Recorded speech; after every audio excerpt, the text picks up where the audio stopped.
28/3/2025 જો આ લોકો લાસ્ટ કસ્ટમર છે. અત્યારે વાગ્યા છે 7, 6:30 નો આપણો ટાઈમ છે, પણ એ સારા હતા. એમને 4-5 સાડી લીધી એટલે આપણે એમને જોવા દીધી. હેપી બર્થડે માસી. થેન્ક યુ ભાઈ. હા, કેટલી સાડી લીધી તમે?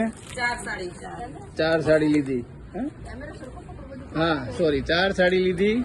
અને કેટલી જૂની તમે લાવ્યા હતા? 2 ડ્રેસ લાવ્યા હતા અને 2 સાડી આ લાવ્યા હતા. અમારી સર્વિસ તો જાતે જ તમે કરો છો. કેવું લાગ્યું અમારું કામકાજ? સારું લાગ્યું. સાડીઓ કેવી છે? સરસ. ફાયદો તમને લાગે છે? અને અને પાછા તમે આવશો લેવા? કઈ સોસાયટીમાંથી આવ્યા? અમે નાના વરાછા અંબિકા વિજય સોસાયટીમાંથી ઓકે, ચાલો આવજો. ચોપાટી પાસે. તમારું નામ શું માસી? હર્ષાબેન. હર્ષા માસી. આવીએ છીએ. કચ્છમાંથી. સાડી બધી અખર છે ને? અખર બહુ સરસ છે સાડી. અખર છે, અખર. બહુ સરસ છે. ચાલો આવજો. Thank you.